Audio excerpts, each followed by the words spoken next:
Hola, ¿qué tal, jóvenes? Bienvenidos una vez más a una clase. El día de hoy vamos a ver, bueno, ya la síntesis del último tema de nuestro manual.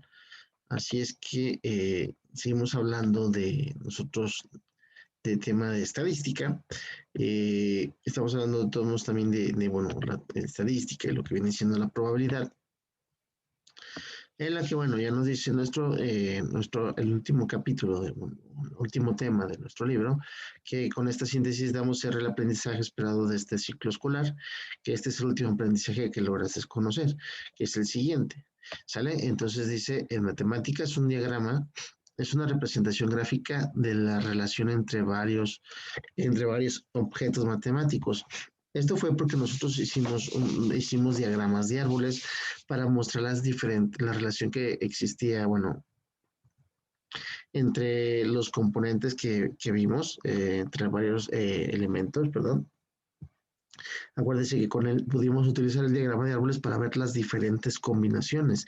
Es muy importante que entendamos esta parte del diagrama porque pues sí parece que viene en el examen un poquito de que realicemos un diagrama de árbol con respecto a las combinaciones que podríamos hacer sobre, no sé, un tema, ¿no? Que, por ejemplo, las combinaciones que podías elegir entre unos zapatos, una camisa y un pantalón, ¿no? Y podríamos dibujar un diagrama de árbol para ver las diferentes combinaciones que tengo para poder ordenar esto, ¿no? También vimos, bueno, sabemos que un diagrama de árbol es una gráfica en la cual se representa la relación entre varios componentes, ¿no? Que es la relación que les decía, ¿no? Cómo acomodo esos elementos y qué orden tienen, ¿no? También vimos lo que vemos un arreglo rectangular, que es un modelo gráfico a base de filas y columnas que te permite visualizar de manera rápida los posibles resultados de combinaciones de opciones.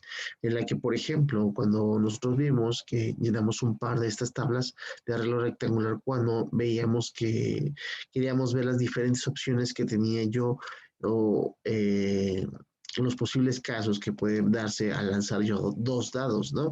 Entonces, arriba tenía el dado 1, por el otro lado tenía el dado 2, y entre las diferentes opciones que también vimos esta parte, por ejemplo, cuando fue la misma parte donde vimos la ruleta café y la ruleta negra, que por ejemplo que tenía que sacar dos regletas, y entonces ver las diferentes maneras en que yo podía sacar esas regletas, ¿no? Y de un lado tenía las regletas café, y otro lado, bueno, de un lado tenía el turno uno, del otro lado tenía el turno 2, y así fue viendo las diferentes combinaciones y los posibles casos, ¿no? Que yo podía obtener al sacar esas regletas, ¿no? Y cómo hicimos esto, pues todo eso nos sirvió para construir lo que viene siendo nuestro espacio muestral. También vemos de entender lo que es un experimento aleatorio.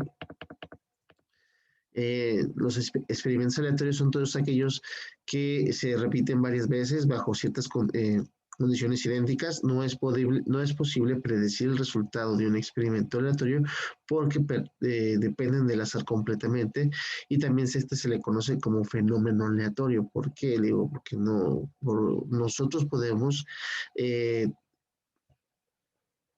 predecir, predecir su resultado, pero realmente no sabemos qué va a suceder, ¿no? Entonces, esto depende del azar. Eh, y bueno, que así lo podemos definir. Entonces, también está lo que es el espacio muestral. El espacio muestral de un evento aleatorio consiste en el conjunto de todos los posibles resultados. Acuérdense que esto es muy importante porque todos los posibles resultados de un evento están incluidos en un espacio muestral, de tal forma que cada uno de esos resultados le corresponde a un elemento o punto del espacio muestral, que también lo vamos a conocer como que cada elemento de ellos es un caso favorable, ¿no? Entonces, lo que a nosotros nos interesa a la hora de calcular las probabilidades es que tantos casos favorables de ese espacio muestral tenemos, y a cada elemento del espacio muestral les corresponde un resultado, ¿sale? Porque, bueno, también es un elemento o es un posible caso. Vimos lo que viene siendo frecuencias absolutas, que realmente pues es el número de veces que aparece un valor en un intervalo de tabla, o sea, cuántas veces pasó, cuántas veces sucedió, Cuando hablamos de frecuencia, hablamos de algo que está sucediendo. Entonces, con las frecuencias de los diferentes intervalos de los datos se elaboran tablas de frecuencia, ¿no? Que nosotros también podemos, imagínense, por ejemplo, podemos elaborar una tabla de frecuencia, por ejemplo, tomando una moneda, haciendo un experimento aleatorio en el que tomo una moneda y hago repetidamente el experimento, lanzo repetidamente la moneda y voy anotando la cantidad de, bueno, en qué turno cayeron, qué cayó, ¿no? Si cayó águila o sellos, y al final de eso, pues tomar en cuenta de cuántas cayeron en águila y cuántas cayeron en sello para yo contar el número de veces que pasó eso y obtener lo que viene siendo nuestra frecuencia absoluta. También vamos a encontrar que la frecuencia relativa es la relación que existe entre un evento específico y la frecuencia absoluta. O sea, de ese evento, por ejemplo, de ese lanzamiento de monedas de águila y sellos, cuántas cayeron águila, cuántas cayeron sellos, pero del total, porque aquí nos dice que dice es la relación. Sí, cuando hablamos de una relación, hablamos de una fracción. Acuérdense que vimos en su momento también vimos lo que era una relación. Bueno, aquí la frecuencia relativa la podemos expresar en fracción, en decimal o en porcentaje, que también lo vimos durante esta etapa. Entonces, la probabilidad es una forma de medir las posibilidades de que un evento ocurra. Así lo podemos definir, simplemente. Entonces, ¿cuál es la fórmula para yo, perdón, ¿cuál es la fórmula para yo calcular la probabilidad de que un... Ay, perdón, ¿qué le he puesto? Ok, este de aquí. Venga, que la probabilidad siempre va a ser la probabilidad de que ocurra un evento, porque le llaman probabilidad de X, pero es la probabilidad de que ocurra un evento. Es igual a los casos favorables, ¿sí? Voy a poner casos favorables sobre los casos posibles, perdón. Sí, lo puedo abreviar así para recordarlo perfectamente cómo calcular la probabilidad. Y ya lo único que nos queda, pues, es hacer unos ejercicios para terminar terminar nuestro tema, ¿no? Entonces dice, representa mediante un diagrama de árbol las diferentes combinaciones de ropa que puede llevar Lourdes a la fiesta. Tiene 3 faldas, 4 blusas y 2 pares de zapatos. Entonces, ¿qué es lo que puedo hacer? Pues sabemos que tiene 3 faldas, o sea que puedo decir que tiene la falda 1, la falda 2 y la falda 3, por ejemplo, ¿no? Si quiero hacer un diagrama de árbol. Entonces, de esa falda, pues tiene 4 blusas, la blusa 1, la blusa 2, la blusa 3 y la blusa 4. O sea que yo de aquí puedo tomar en cuenta de que tengo 4 combinaciones diferentes con la falda 1. De este lado puedo tener con blusa y falda, digo, también puedo poner la blusa 1, la blusa 2, la blusa 3 y la blusa 4, ¿no? Porque puedo utilizar las mismas 4 combinaciones de blusas para esta falda y así también para este. Y ya con esta falda también puedo utilizar el par de zapatos 1 o el par de zapatos 2, ¿sí? Entonces, por cada uno de estos elementos, yo sé que puedo utilizar diferente calzado. Sí, y si se fijan, estoy haciendo un diagrama de árbol, cómo quedan las ramitas de este árbol, para representar las posibles combinaciones que tengo. Y aquí tengo 1, 2, 3, 4, 5, 6, 7, 8. Son 8 para solamente lo que viene siendo esta falda. ¿Sí? Que obviamente sean los 8 aquí también y 8 aquí también. Pero se fijan que al final lo único que nosotros tenemos que contar para saber cuántas diferentes combinaciones tenemos, pues es la última rama, ¿no? De nuestro árbol. Tenemos que contar las últimas ramas para saber cuántas combinaciones posibles tengo. Eso sería algo sencillo, ¿no? Viene el siguiente. En la escuela de Pedro se imparten 4 talleres diferentes: mecánica, contabilidad, computación y electricidad. También hay 3 actividades deportivas de fútbol, básquetbol y atletismo. Si cada uno eh, tiene que llenar una actividad deportiva, ¿cuántas posibles combinaciones se pueden registrar? Tenemos que llevar una actividad deportiva y una de taller. Pues lo podemos hacer y con una tabla también. ¿Por qué? Porque tenemos 2 opciones y entonces cuando tengo 2 opciones es más fácil utilizar una tabla que un diagrama de árbol, ¿no? Por ejemplo, decir que de este lado tengo los talleres de mecánica, sí, de mecánica, de contabilidad, de computación, digamos compu, con, y de electricidad, ¿sale? Y de este lado hay fútbol, sí lo puedo representar así, fútbol, hay básquet, sí, y atletismo. Entonces, puedo combinar fútbol con mecánica, fútbol con computación, fútbol con contabilidad y computación y con electricidad. Entonces, si se fijan, lo único que tenemos que hacer es llenar esta pequeña tabla, ver cuáles son las posibles combinaciones y que al final, bueno, podemos ver a simple vista que van a ser 3 por 4, que tendríamos 12 combinaciones diferentes, ¿sí? Pero claro, podemos llenar esta tabla para comprobar o nosotros simplemente verlo, ¿no? De estar analizando. Podemos hacer incluso un diagrama de árbol para también hacerlo, si es posible, cuántas posibles combinaciones. Por ejemplo, ver taller de mecánica y de mecánica puedo tener fútbol, puedo poner fútbol, básquetbol, y atletismo, ¿no? Y por ejemplo, también lo puedo hacer de esta manera y decir que, por ejemplo, tengo de contabilidad, tengo fútbol, básquetbol y atletismo. Y luego de computación, tengo fútbol, básquetbol y atletismo, ¿no? Y podría también ver las diferentes combinaciones que tengo. Claro que puede ser un diagrama de árbol, puede ser una tabla. ¿Sale? Venga, dice, ¿de cuántas formas diferentes se pueden ordenar las 5 vocales? Recordemos que tenemos las vocales A, E, I, O, U, ¿sí?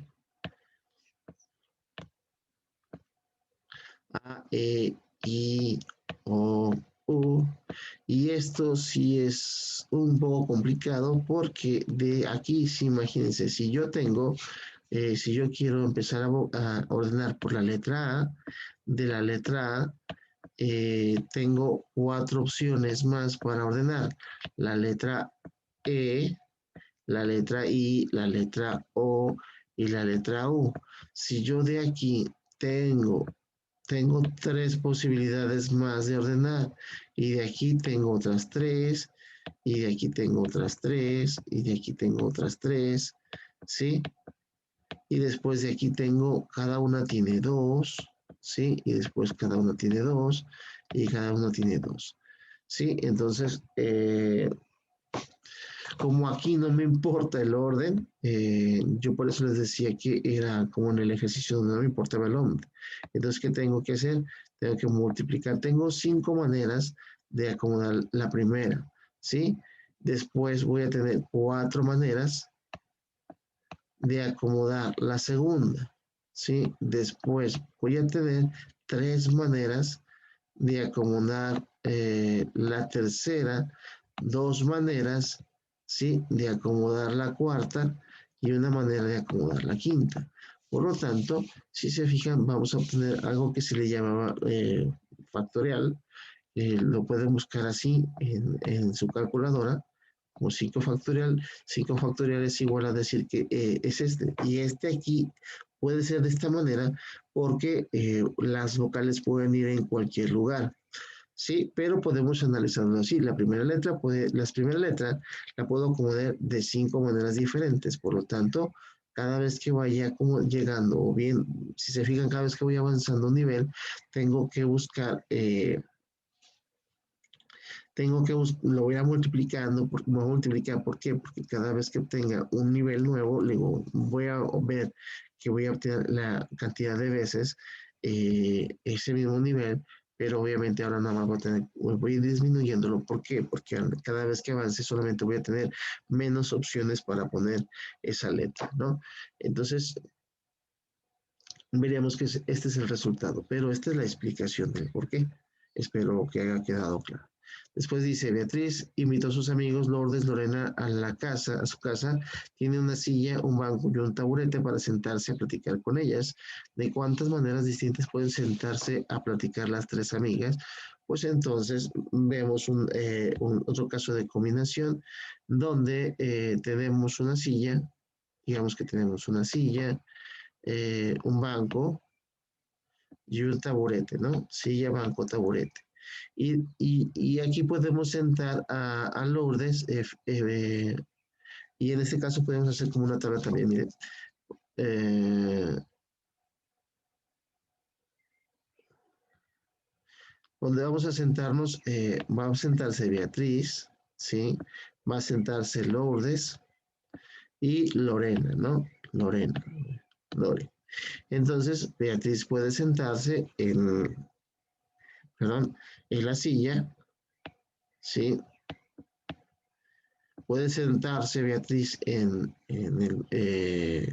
banco, en el banco Beatriz, ¿sí? O puede sentarse en el taburete, ¿sí? Eso nos deja que también otra combinación sería de que Lourdes se sentara en la silla, y si se fijan, esta también es muy sencilla, ¿no? Porque es una tabla.